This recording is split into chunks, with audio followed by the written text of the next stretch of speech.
Hey, this is Pamela Schneider. I'm the retail editor for Blue Book Services, and this is the Produce Reporter Week in Review. And yet again, Greg, we had a ton of vertical farm news, indoor farming. We had a deal in Colorado. We had some institutional food service deals. And then one of the bigger stories that we had this week was something a little different, because most of the vertical farm news we have is venture capital. What's going on now? Right. We see stories every week where these big investment firms are investing in fairly little known ventures and companies that the produce industry is not very familiar with. For instance, most of them are not in the Blue Book. We're working on that, of course. But then we get a story this week about a very well-known company dipping its toes in the vertical industry, and that's California Giant. And it's not just like some partnership where they're just lending their name. I mean, they're working with this technology company, OnePointOne, who's done some things like this.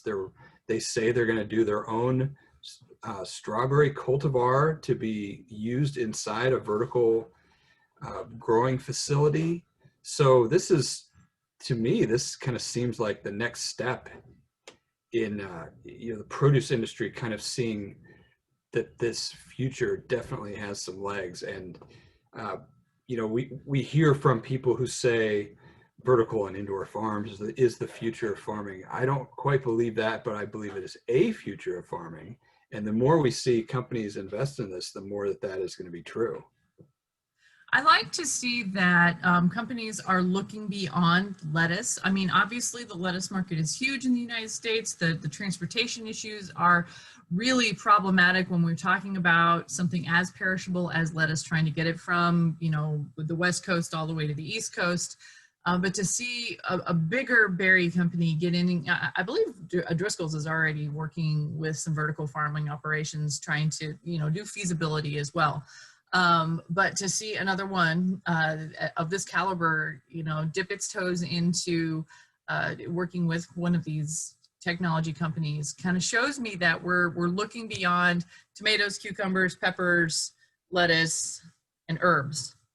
Those are the primary things that we see come out of greenhouses. So, and vertical farms. What else can we grow? And where can we grow it? And of course, Cal Giant's deal with OnePointOne is doing California and Arizona, and I'm sure that that's just the pilot testing and stuff. It would be really cool to see it somewhere, up in the Midwest, somewhere where the people gripe the most about the strawberries not being the strawberries they remember when they were growing up. But if you have any idea about the California strawberry industry, the strawberries they ate when they were growing up probably came from California too. Well, you get small seasons in lots of places in the country. I mean, I remember being a kid in New Jersey and we had a 4-week strawberry season. And then again in Oregon, it's such a good strawberry season. It's such good fruit that it can't even travel more than about 100 miles before it turns to mush.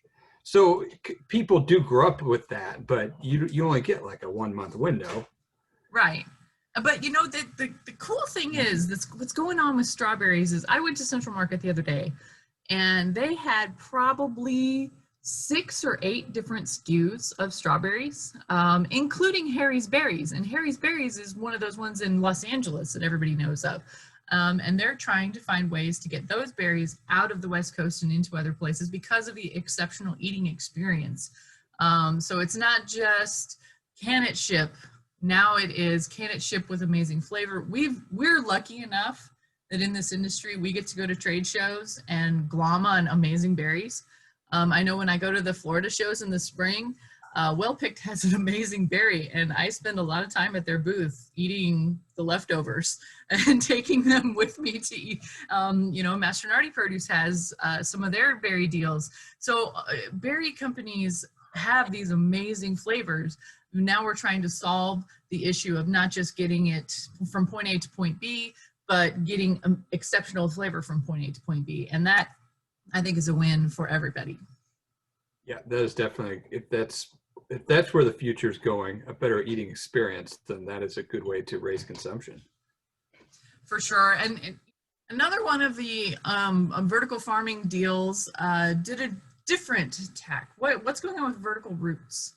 Yeah, Vertical Roots is a hydroponic container company, and they made a partnership with two produce wholesalers on the Atlanta State Farmers Market, in which the agreement allows for Vertical Roots to have the containers at like right on the farmers market property. The two companies involved are Collins Brothers and Phoenix Wholesale. So basically they're cutting a step out of the distribution. If they were doing it at their own place, they would have to ship to either the wholesale market or the customer.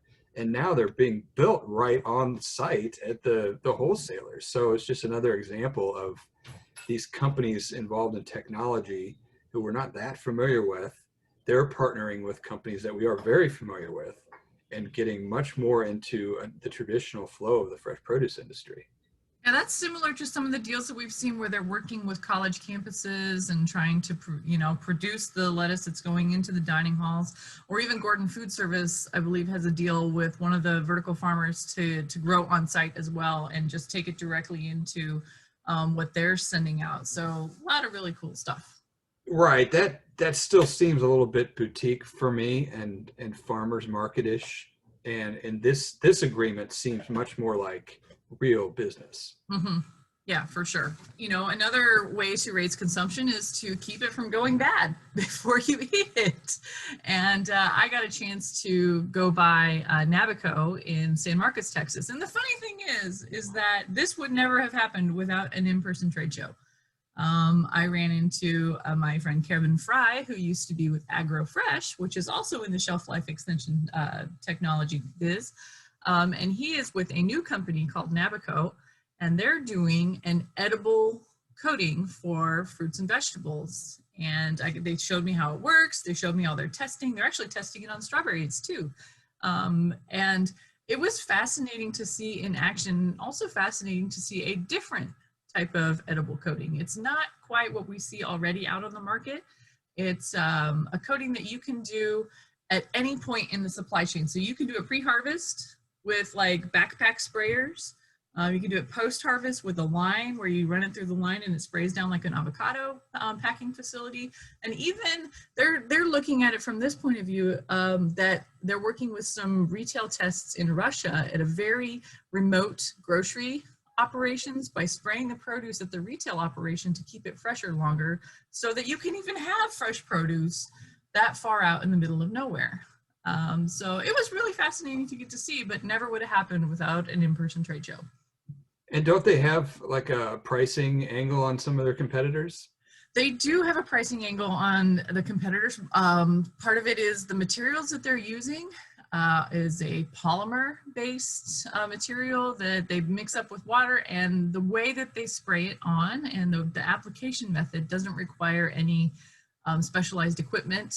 So they're looking at about a fourth of the price of what's on the market already. So the technology was developed at the Texas State University in San Marcos, and it's licensed from them by the company, and the professor who helped guide this process, who also has, fun trivia, the patent for clumping cat litter.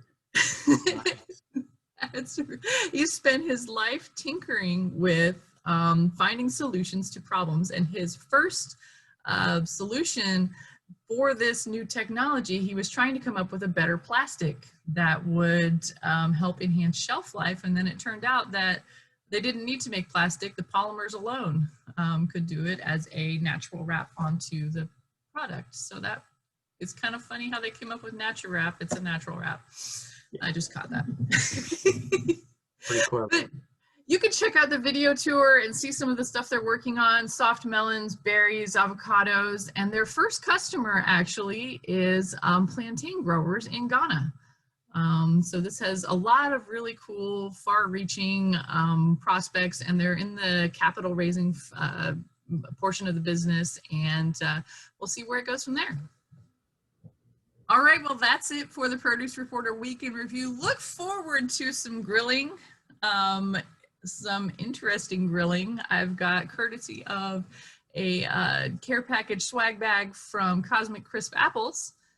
coming up this week. And we will see you later. If you are not getting the Produce Reporter newsletter, you need to go to producebluebook.com and sign up. And happy Father's Day this weekend. Make sure Dad gets what he wants to eat, not something weird.